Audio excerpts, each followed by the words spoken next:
Hello बच्चों, good morning and you are watching Jagriti online learning app. बच्चों, अपने जो प्रीवियस क्लास में अपन ने केमिकल बॉन्डिंग 11th क्लास के जो चैप्टर में अपन ने जो टॉपिक कर लिया था वो था अपने वेस्पर्ड थ्योरी। वेस्पर्ड थ्योरी का मतलब है valence shell electron pair repulsion theory. उसके बाद में आज अपन एक नया टॉपिक करते हैं, केमिकल बॉन्डिंग टॉपिक चैप्टर के अंदर ही है।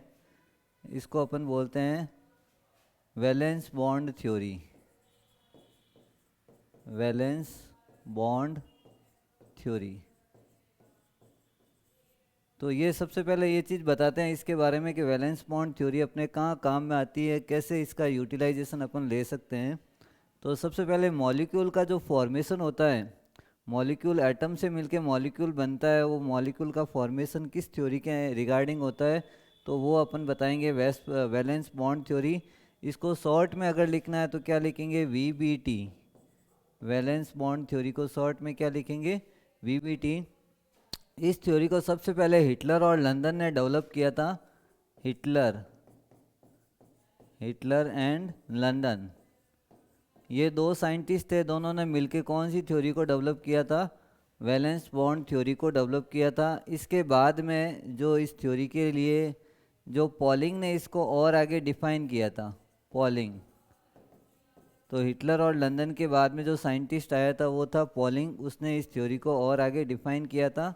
तो इसमें अपन बताते हैं कि मॉलिक्यूल का फॉर्मेशन कैसे होगा, एटम मिलके मॉलिक्यूल कैसे बनेगा, और मॉलिक्यूल बनने के बाद में उसके बीच में कितनी बॉन्ड लेंथ बन सकती है और कितनी एनर्जी उसके अंदर रिलीज हो सकती है। तो कौन कौन सी चीज़ें अपन को इसमें करेंगे, बॉन्ड का फॉर्मेशन बताएंगे।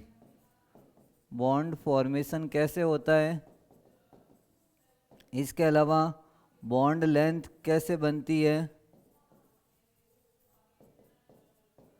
और इसी के अलावा अपन बॉन्ड एनर्जी के बारे में इसमें डिस्कस करेंगे। बॉन्ड एनर्जी क्या होती है और कैसे रिलीज होती है, कैसे इसमें बॉन्ड डिसोसिएशन में एनर्जी यूटिलाइजेशन होती है, ये सारी चीज़ें अपन इस थ्योरी में करेंगे, वैलेंस बॉन्ड थ्योरी। तो वैलेंस बॉन्ड थ्योरी का शॉर्ट में मैंने नाम क्या बताया आपको, VBT। VBT को वैलेंस बॉन्ड थ्योरी बोलते हैं। सबसे पहले इस थ्योरी को किसने बताया था, हिटलर और लंदन, दो साइंटिस्ट थे, और दोनों ने इस थ्योरी के बारे में बताया था। इसको आगे डिफाइन किसने किया था, पॉलिंग ने किया था। और उसके इस थ्योरी को अपन क्यों पढ़ेंगे, बॉन्ड का फॉर्मेशन कैसे होता है, एटम से मॉलिक्यूल कैसे बनता है, बॉन्ड लेंथ क्या होती है और बॉन्ड एनर्जी क्या होती है, ये सारी इस थ्योरी के अंदर अपन डिफाइन करेंगे, बताएंगे। तो इस थ्योरी में सबसे पहले एक सिंपल एग्जांपल लेके अपन समझाते हैं हाइड्रोजन मॉलिक्यूल का फॉर्मेशन कैसे हुआ। तो नेक्स्ट पेज पे इसको लेते हैं, formation of hydrogen molecule. Formation of H2 molecule.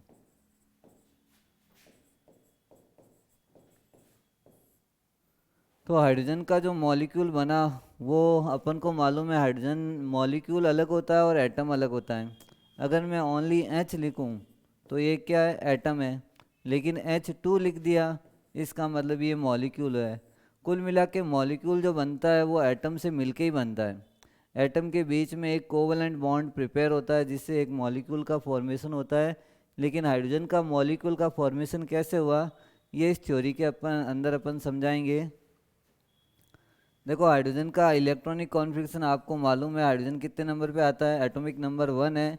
और कॉन्फ़िगरेशन अपन क्या लिखते हैं, 1s1। इसका मतलब हाइड्रोजन के वैलेंस शेल में एक इलेक्ट्रॉन है और इसके न्यूक्लियस में भी एक प्रोटॉन है। तो उसको हाइड्रोजन का अगर स्ट्रक्चर आपको बनाना है तो कैसे बनाएंगे, ये यहाँ पे एक ये ले लिया, यहाँ पे स्ट्रक्चर बना दिया, ये इसका न्यूक्लियस है और यहाँ एक वैलेंस सेल है और ये हाइड्रोजन है। और इसके वैलेंस सेल में अपन क्या बता रहे हैं, इलेक्ट्रॉन बता रहे हैं। ये एक इलेक्ट्रॉन है, रेड कलर का क्या हो गया, इलेक्ट्रॉन हो गया। तो ये एक एटम बताया अपन ने हाइड्रोजन का, ये न्यूक्लियस और इसके वैलेंस सेल में एक इलेक्ट्रॉन। अब एक हाइड्रोजन के बारे में ये है, एक इलेक्ट्रॉन ये है। अब दूसरा जो है वो भी एटम कैसा होगा हाइड्रोजन का, ये इस टाइप का होगा।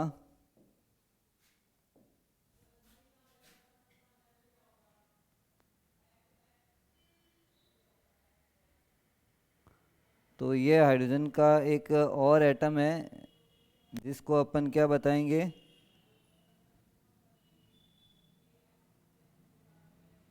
ये हाइड्रोजन का दूसरा एटम है। तो इसका भी अपन यहाँ न्यूक्लियस ले लेते हैं, ये न्यूक्लियस,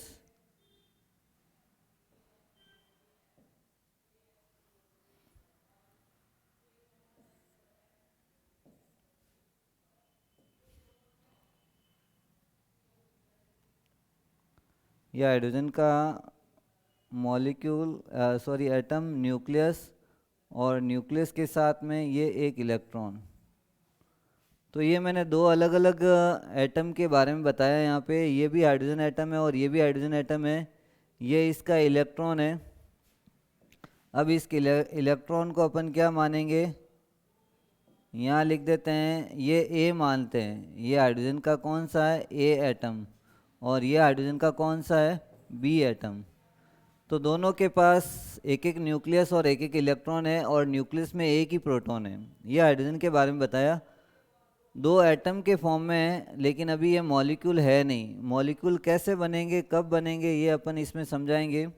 जब ये एटम्स दूर दूर होते हैं, इसका मतलब डिस्टेंस बहुत ज़्यादा होती है, तो इनके बीच में ना कोई अट्रैक्शन है ना कोई रिपल्सन है। जब डिस्टेंस बहुत ज़्यादा दो एटम के बीच में, तो नो अट्रैक्शन नो रिपल्सन।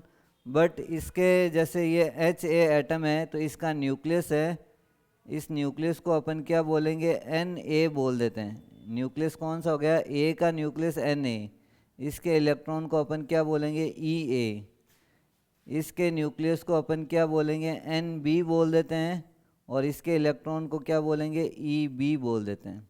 तो ये एटम के न्यूक्लियस और इलेक्ट्रॉन्स के बारे में अपन ने रिप्रेजेंटेशन किया। ई ए मतलब फर्स्ट एटम का इलेक्ट्रॉन, और एन ए का मतलब फर्स्ट एटम का न्यूक्लियस, और एन बी का मतलब सेकेंड एटम का न्यूक्लियस, और ई बी का मतलब सेकेंड एटम का इलेक्ट्रॉन। अब अपन को एक चीज़ मालूम है, यहाँ अट्रैक्शन और रिपल्सन, जब ये थोड़ा सा पास में आते हैं, ये एटम जब दूर होते हैं तो कोई फोर्स नहीं लगता है, लेकिन हल्का सा भी अगर पास में आ जाते हैं तो अपन को कुछ अट्रैक्शन और रिपल्सन फोर्स के बारे में आपको बताना है। देखो यहाँ इसके और इसके बीच में, इन दोनों के बीच में जो फोर्स लग रहा है वो अट्रैक्शन फोर्स लग रहा है। किसके बीच में, फर्स्ट एटम के न्यूक्लियस और फर्स्ट एटम के इलेक्ट्रॉन के बीच में क्या लग रहा है, अट्रैक्शन। क्यों लग रहा है, क्योंकि न्यूक्लियस जो है वो कौन सा चार्ज होता है, पॉजिटिव चार्ज, और इलेक्ट्रॉन क्या होता है, नेगेटिव चार्ज। पॉजिटिव और नेगेटिव के बीच में क्या होता है, अट्रैक्शन। तो इन दोनों के बीच में अभी क्या लग रहा है, अट्रैक्शन। यहाँ इन दोनों के बीच में भी लग रहा है, ई बी और एन बी के बीच में भी क्या लग रहा है, अट्रैक्शन। तो दो अट्रैक्शन फोर्स मैंने बताया, ई ए और एन ए के बीच में, ई बी और एन बी के बीच में। लेकिन जब ये एटम्स जब पास में आते हैं, नियरेस्ट हो जाते हैं या क्लोजर हो जाते हैं, तो इसमें एक नया फोर्स और बन रहा है। ये देखो, ये एन ए और ई बी के बीच में, ये फर्स्ट एटम का न्यूक्लियस दूसरे एटम के इलेक्ट्रॉन को अपनी तरफ खींच रहा है, क्योंकि यहाँ इन दोनों के बीच में क्या होगा, अट्रैक्शन। तो ये अट्रैक्शन फोर्स, यहाँ एक और फोर्स यहाँ मैं बताऊँगा, इसके और इसके बीच में, इसमें भी क्या हो रहा है, अट्रैक्शन हो रहा है। तो दोनों के बीच में अट्रैक्शन हो रहा है, तो अट्रैक्शन फोर्स मैं यहाँ साइड में लिख देता हूँ आपको चीज़ ये समझाने के लिए। ये तो डायग्राम आपको समझ में आ जाना चाहिए। यहाँ मैं लिख रहा हूँ attraction force, attraction force. Attraction force किस किस के बीच में है, देखो एन ए और किसके बीच में है, ई ए के बीच में, और एन बी और किसके बीच में है, ई बी के बीच में। ये अट्रैक्शन है। और एक अट्रैक्शन फोर्स है एन ए और ई बी के बीच में, और दूसरा एक और अट्रैक्शन है एन बी और ई ए के बीच में। ये चार फोर्स तो हो गए अट्रैक्शन के। अब जरूरी नहीं है सारे फोर्स अट्रैक्शन हो, कुछ रिपल्सन भी हो सकता है। और रिपल्सन कैसे होगा वो भी अपन बता देते हैं यहाँ पे। देखो यहाँ इसके न्यूक्लियस और इसके न्यूक्लियस के बीच में क्या होगा, रिपल्सन। तो रिपल्सन फोर्स कौन सा है यहाँ पे, Na और Nb के बीच में कौन सा फोर्स लग रहा है? रिपल्सन। यहाँ इलेक्ट्रॉन और इलेक्ट्रॉन के बीच में भी क्या होगा? रिपल्सन। ये इलेक्ट्रॉन और ये इलेक्ट्रॉन है, दोनों इलेक्ट्रॉनों के बीच में क्या हो जाएगा? Repulsion force. तो कुल मिला के अट्रैक्शन और रिपल्सन फोर्स दोनों अप्लाई है, लेकिन जब डिस्टेंस ज़्यादा होती है तो अट्रैक्शन फोर्स की वैल्यू क्या होती है? ज़्यादा, और रिपल्सन फोर्स की वैल्यू क्या हो जाएगी? कम होती है। तो दोनों एटम्स क्या आते हैं? एकदम पास में आते हैं, नियरेस्ट आते हैं। तो यहाँ मेरे को रिपल्सन फोर्स भी बताना पड़ेगा, तो यहाँ रिपल्सन फोर्स बता देता हूँ, ऊपर बता देते हैं इसको। रिपल्सन फोर्स,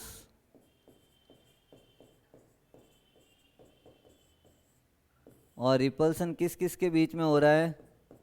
Na और Nb के बीच में, दोनों न्यूक्लियस के बीच में, और Ea और Eb के बीच में क्या हो रहा है? रिपल्सन हो रहा है। तो ये अट्रैक्शन और रिपल्सन दोनों फोर्स है, और दोनों फोर्स में ज़्यादा कौन सा फोर्स, ज़्यादा एप्लीकेबल फोर्स कौन सा है? Attraction force is greater than repulsion force. अगर अट्रैक्शन फोर्स किससे ज़्यादा है? रिपल्सन से। तो दोनों एटम्स जो है एकदम पास में आएंगे, और पास में आएंगे तो इनके बीच में धीरे धीरे डिस्टेंस क्या होती जाएगी? कम होती जाएगी। और कम होने के बाद में एक ऐसी इंटरमीडिएट स्टेट आ जाएगी जिसमें दोनों एटम्स के ऑर्बिटल एक दूसरे में फ्यूज हो जाएंगे और एक मॉलिक्यूल का फॉर्मेशन होगा। उसको अपन नीचे बता देते हैं यहाँ पे। ये तो आपको कंडीशन आपको मालूम है। अब चेंज क्या होगा इसके अंदर? ये तो हो गया फर्स्ट एटम, और ये हो गया सेकंड एटम। इसके न्यूक्लियस को अपन ये बता देते हैं, और इसके न्यूक्लियस को यहाँ बता देते हैं। आपको मालूम है ये Na Nb क्या है, ये सारी चीज़ें मालूम है। ये Na हो गया, और यहाँ मैंने इसके इलेक्ट्रॉन को ब्लैक डॉट से दिखा दिया है। ये Ea हो गया, और ये Eb, और यहाँ पर एट्रैक्शन फोर्स ये कौन सा हो गया? Nb। ये Eb हो गया, और इसके बीच में क्या बताया था? अट्रैक्शन। इसके और इसके बीच में क्या हो गया? अट्रैक्शन। और रिपल्सन किस किस के बीच में है? ये भी क्लियर कर देते हैं। इसके और इसके बीच में क्या चल रहा है? रिपल्सन। और इन दोनों के बीच में भी क्या चल रहा है? रिपल्सन। तो समझने की चीज़ है इसमें कि भाई यहाँ जब ये दोनों एटम्स दूर दूर होते हैं, जैसे ये है, ये दोनों एटम्स है, अगर ये दूर हैं तो ना तो कोई अट्रैक्शन है ना कोई रिपल्सन है। लेकिन हल्का सा थोड़ा सा पास में आ गए तो इनमें कौन सी फोर्स की वैल्यू ज़्यादा हो गई? Attraction force is greater than repulsion force. अगर अट्रैक्शन फोर्स किससे ज़्यादा हो जाता है? रिपल्सन फोर्स से। तो दोनों एटम्स जो है एक दूसरे में फ्यूज हो जाएंगे, और फ्यूज होने के बाद में इनमें अट्रैक्शन फोर्स की वैल्यू किससे ज़्यादा हुई है? रिपल्सन से ज़्यादा हुई। तो यहाँ आपको लिखना पड़ेगा attraction force, attraction force is greater than कौन सा फोर्स है? Repulsion force.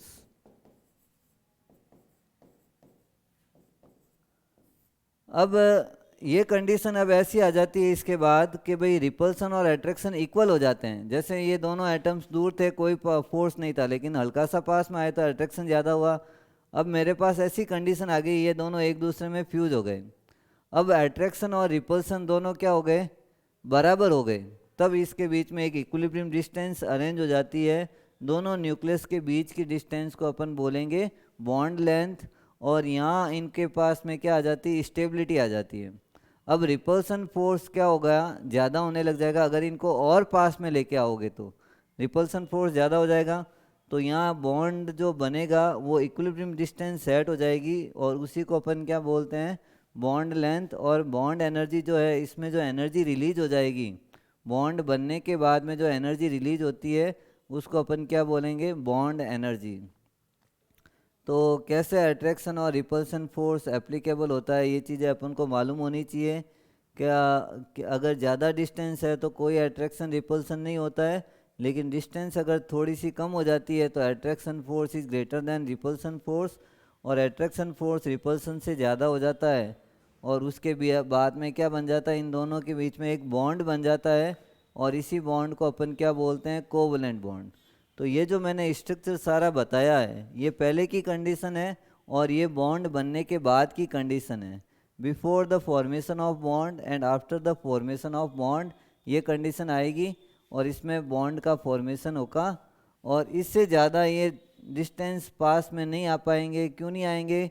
क्योंकि repulsion force is greater than attraction force. अब रिपल्सन फोर्स क्या होने लग जाएगा, ज़्यादा होने लग जाएगा अट्रैक्शन फोर्स से। तो इसमें बॉन्ड का फॉर्मेशन इस टाइप से होता है। तो इसके बारे में आपको लैंग्वेज कैसे बनानी है, क्या लिखना है, ये चीज़ भी आपको क्लियर होनी चाहिए। एक बार वापस से ध्यान से स्ट्रक्चर देख लो। ये डायग्राम जो है थोड़ा सा नीचे बना है, मेरे एकदम सामने बनना चाहिए, हल्का सा थोड़ा नीचे बना है। तो थोड़ा सा डायग्राम में, हालांकि दोनों का साइज सेम है, लेकिन नीचे जो मैंने डायग्राम बनाया है वो वापस एकदम सेम साइज के दो एटम बनाए हैं, दोनों हाइड्रोजन है, और दोनों के न्यूक्लियस हैं, दोनों के इलेक्ट्रॉन काले डॉट से बताए हैं।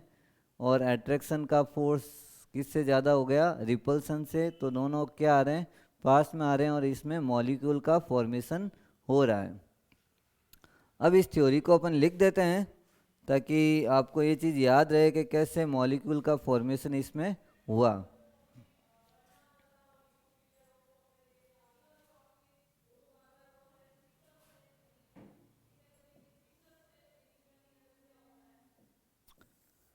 तो इसके बारे में थ्योरी को लिखते हैं।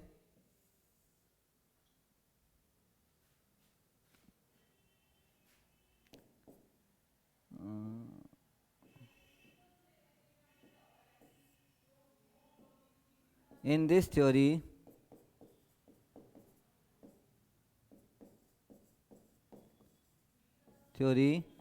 Formation of hydrogen molecule are represented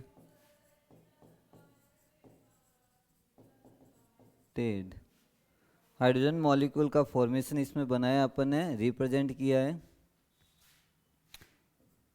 if both two atoms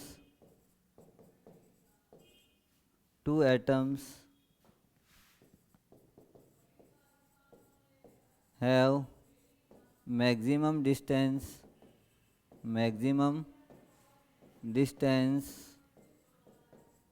then there is no attraction and repulsion force are found. repulsion force are found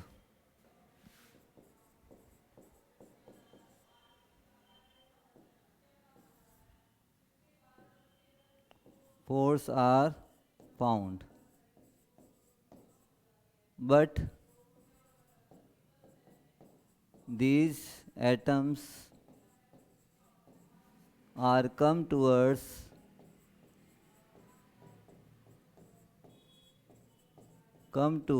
then attraction force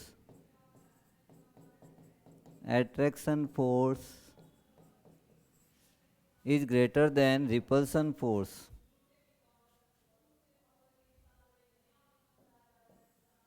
Attraction force is greater than repulsion force.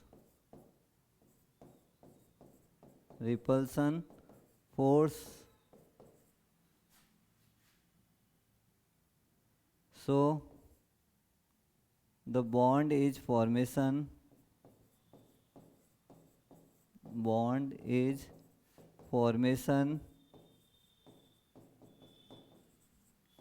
in between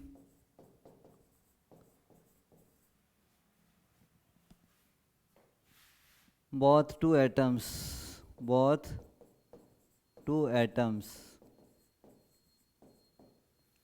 that is known as that is known as covalent bond.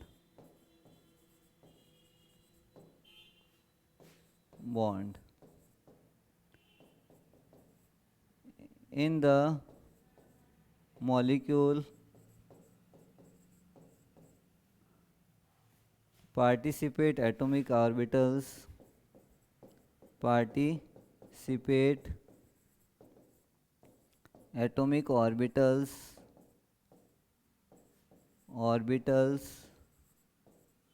have opposite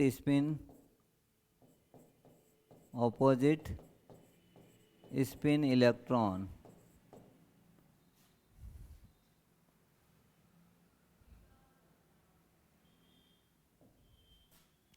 After the formation of bond,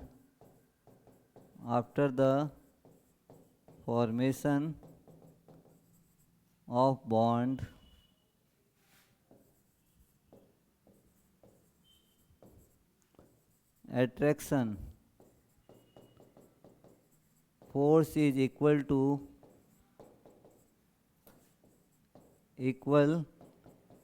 repulsion force.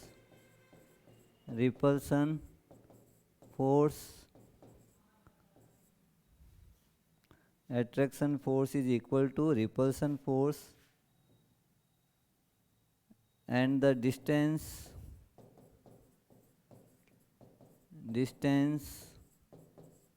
between two nucleus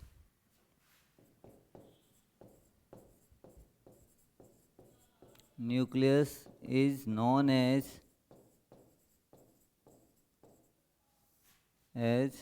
bond length. तो ये इसकी theory है formation of molecule का, hydrogen molecule की theory है। इस theory को वापस एक बार देख लेते हैं। In this theory formation of H2 molecule are represented. अभी जो अपन ने डायग्राम बनाया है वो हाइड्रोजन मॉलिक्यूल का फॉर्मेशन बताया है। If both two molecules have a maximum distance then there is no attraction and repulsion force are found. जब ये डिस्टेंस ज़्यादा होती है तो इसमें कोई अट्रैक्शन रिपल्सन फोर्स नहीं मिलता है। Found if these atoms come towards, then the attraction force is greater than repulsion force, so the bond is formation in between the two atoms, that is known as covalent bond. ये जो bond बना हुआ है इसको अपन क्या बोलेंगे यहाँ पे, covalent bond. In this the molecule participate the atomic orbitals have a opposite spin electrons। जो इलेक्ट्रॉन्स का स्पिन है, यहाँ जो इलेक्ट्रॉन्स है इनके साथ में, और वो इलेक्ट्रॉन्स जो है वो अपोजिट स्पिन है। अपोजिट स्पिन का मतलब है एक इलेक्ट्रॉन क्लॉकवाइज स्पिन करेगा तो दूसरा कैसे करेगा, एंटी क्लॉकवाइज स्पिन करेगा। तो एटॉमिक ऑर्बिटल जितने भी यहाँ पार्टिसिपेट करेंगे मॉलिक्यूल के फॉर्मेशंस में, उसमें अपन अपोजिट स्पिन वाले इलेक्ट्रॉन्स को ही पार्टिसिपेट करवाएंगे। सेम स्पिन वाले इलेक्ट्रॉन एक दूसरे को रिपेल ज़्यादा करेंगे तो उसमें मॉलिक्यूल का फॉर्मेशन पॉसिबल नहीं है। तो after the formation of molecule bond, attraction force is equal to the repulsion force and the distance between nucleus is known as bond length। तो यहाँ attraction force किसके इक्वल हो जाता है, repulsion force के इक्वल हो जाता है। उस समय जो लेंथ हो जाती है न्यूक्लियस के बीच की, जैसे ये दोनों बॉन्ड बना दिए, दो एटम्स थे दोनों ने बॉन्ड बना दिया। अब इन दोनों के बीच के न्यूक्लियस की डिस्टेंस को अपन क्या बोलेंगे, बॉन्ड लेंथ। तो बॉन्ड लेंथ जो बॉन्ड फॉर्मेशन होता है उसमें दोनों एटम के न्यूक्लियस के बीच की डिस्टेंस को अपन क्या बोलेंगे, बॉन्ड लेंथ। और उस समय जो एनर्जी रिलीज होगी, नॉर्मल एनर्जी से जो एनर्जी रिलीज होती है या एनर्जी यूज आएगी, उसको अपन बोलेंगे बॉन्ड एनर्जी। तो अब यहाँ एक डायग्राम के थ्रू और बताएंगे, यहाँ पे कर्व बनाएंगे जिसमें बताएंगे कितना बॉन्ड लेंथ या कितनी बॉन्ड एनर्जी इसमें पॉसिबल है। हाइड्रोजन का मॉलिक्यूल का ये कर्व है। कर्व बनाएंगे पोटेंशियल एनर्जी और इंटर मॉलिकुलर डिस्टेंस या इंटर न्यूक्लियर डिस्टेंस के बीच में कर्व बनाना अपन को। नेक्स्ट पेज पे ये कर्व बनाते हैं। तो कर्व का नाम क्या रखते हैं, कर्व बिटवीन पोटेंशियल एनर्जी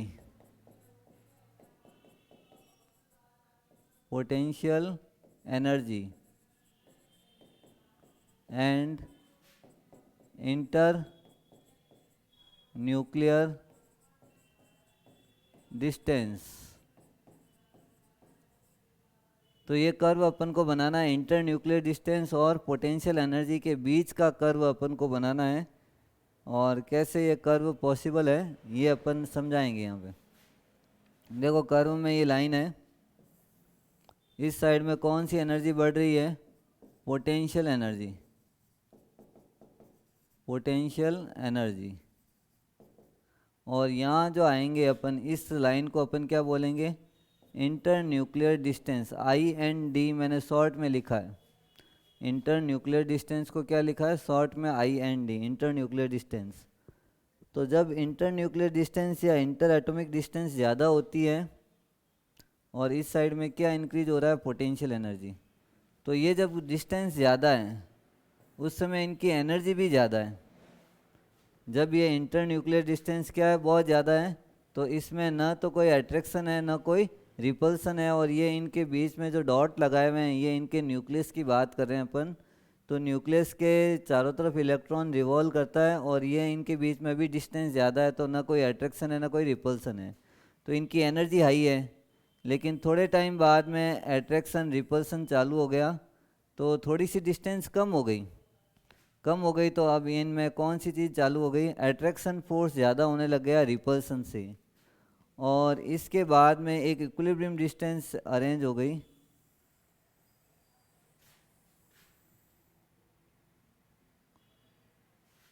ये जो कर्व इस टाइप से आया है, देखो यहाँ इसमें मेरे को इस लाइन से टच करवाना पड़ेगा।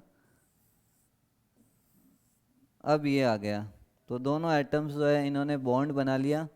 तो 3 कंडीशंस मैंने बताई है। जब डिस्टेंस ज़्यादा है उस समय उनकी कौन सी एनर्जी ज़्यादा होती है, पोटेंशियल एनर्जी ज़्यादा है। ये पोटेंशियल एनर्जी का कर्व नीचे से ऊपर की तरफ है, यहाँ पर 0 है, ये 0 है, 0 इसकी अभी मैक्सिमम वैल्यू है, 0 से नीचे जा रहा है, इसका मतलब एनर्जी धीरे धीरे क्या हो रही है, कम हो रही है। बॉन्ड जब बनता है तो स्टेबिलिटी आती है।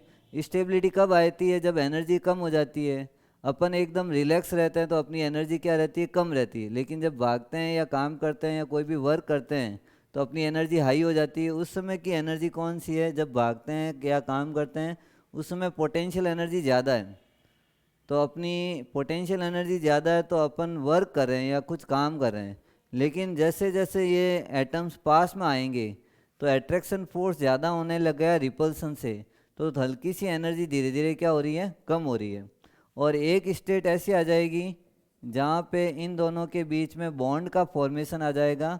इस लाइन को मैं यहाँ नीचे रिप्रेजेंट करूँगा, देखो ये लाइन नीचे ऐसे, और इस लाइन को यहाँ से इंटर न्यूक्लियर डिस्टेंस है, ये लाइन यहाँ से।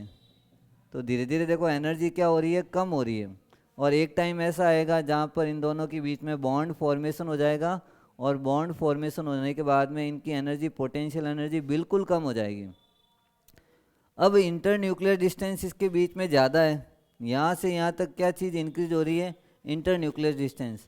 जब ये डिस्टेंस ज़्यादा है तो इनकी एनर्जी भी क्या है, ज़्यादा है। तो डिस्टेंस धीरे धीरे अपन कम कर रहे हैं तो एनर्जी क्या होती जा रही है, कम हो रही है। और जब बॉन्ड का फॉर्मेशन हो जाएगा उस समय एनर्जी बिल्कुल लो हो जाएगी। तब उनके बाद में एटम्स के अंदर क्या आ जाएगी, स्टेबिलिटी आ जाएगी, मॉलिक्यूल का फॉर्मेशन हो गया यहाँ पे। अब आप कह रहे हो दोनों को और ज़्यादा पास में लाओगे तो अब स्टेबिलिटी वापस ख़त्म होती जाएगी। और इंटर न्यूक्लियस डिस्टेंस अगर कम करेंगे और ज़्यादा कम, एक लिमिटेड डिस्टेंस है, जैसे इसमें हाइड्रोजन और हाइड्रोजन के बीच में जो डिस्टेंस हो जाती है वो 74 पिकोमीटर तक अरेंज हो जाती है। ये 74 पिकोमीटर यहाँ दोनों न्यूक्लियस के बीच की डिस्टेंस है। अगर आप इनको और ज़्यादा पास में लाओगे तो वो अनस्टेबल हो जाएगा। अब यहाँ से एनर्जी वापस और इंक्रीज हो रही है। जब ज़्यादा पास में एटम को लाओगे तो अनस्टेबिलिटी क्रिएट होती है। लेकिन यहाँ इनके बीच में एक डिस्टेंस सेट हो गई, इस डिस्टेंस को अपन क्या बोलेंगे, बॉन्ड लेंथ। और यहाँ से लेके यहाँ तक की जो एनर्जी रिलीज हुई है ये लगभग होती है 435 किलो जूल पर मोल। ये एनर्जी यहाँ से रिलीज हो रही है और इस रिलीज एनर्जी को ही अपन क्या नाम देते हैं, बॉन्ड एनर्जी। देखो यहाँ एनर्जी का ऑर्डर था, ये 0 एनर्जी है, 0 से ये इसके बीच में कुछ डिस्टेंस है और वो डिस्टेंस कितनी है यहाँ पे 435 किलो जूल पर मोल एनर्जी, एक मोल की एनर्जी इसमें इतनी रिलीज होती है जब ये हाइड्रोजन मॉलिक्यूल का फॉर्मेशन हुआ। तो हाइड्रोजन मॉलिक्यूल के फॉर्मेशन में कितनी एनर्जी कहाँ से निकली है ये अपन को इस कर्व में दिख रहा है। ये बिल्कुल लो एनर्जी वाला है और लो से ये यहाँ तक की जो डिस्टेंस आ रही है वो कितनी है, यहाँ पे 435 किलो जूल पर मोल की डिस्टेंस आ रही है। और दोनों के बीच में इंटर न्यूक्लियर डिस्टेंस लिया है अपन ने इधर, और इस साइड में कौन सी एनर्जी ली है, पोटेंशियल एनर्जी। और इसमें अपन ने एक ग्राफ बना के बताया है कि भाई कैसे पोटेंशियल एनर्जी और इंटर न्यूक्लियर डिस्टेंस के बीच में ये फॉर्मेशन हुआ है। अब यहाँ जैसे एक चीज़ और यहाँ बता दूँ आपको कि भाई हाइड्रोजन मॉलिक्यूल बना, तो हाइड्रोजन मॉलिक्यूल जो है वो कौन सी स्टेट में, गैस में। अब दोनों हाइड्रोजन को जब अलग कर देते हैं, सेपरेट कर देते हैं, तो इसमें डेल्टा एच जो आएगा वो बॉन्ड एनर्जी लगभग मैंने कितनी बताई है, 435 किलो जूल पर मोल। अगर आप एक मोल गैस के मॉलिक्यूल ले लेते हैं, जैसे ये हाइड्रोजन मॉलिक्यूल है, इनके मॉलिक्यूल में ये दो एटम है, इन दोनों को जब सेपरेट करते हैं या दोनों को बीच के बॉन्ड को तोड़ते हैं, तो तोड़ने में आपको कितनी एनर्जी लग जाएगी, यहाँ पे 435 किलो जूल पर मोल। अब यहाँ जो है तोड़ने के लिए लगेगी, इसका उल्टा में माइनस आ जाएगा। अगर डेल्टा एच यहाँ इस रिएक्शन को लिखते हैं तो प्लस में है, लेकिन उल्टी रिएक्शन अगर लिखेंगे तो माइनस में आ जाएगा। तो इस कर्व में अपन ने इतना ही बताया कैसे ये मॉलिक्यूल का फॉर्मेशन होता है। नेक्स्ट क्लास में अपन उससे आगे टॉपिक करेंगे ओवरलैपिंग, और ओवरलैपिंग का इफेक्ट बताएंगे। तो नेक्स्ट क्लास में, उससे पहले आज की क्लास अपन यही फिनिश करते हैं। Thank you for joining this class.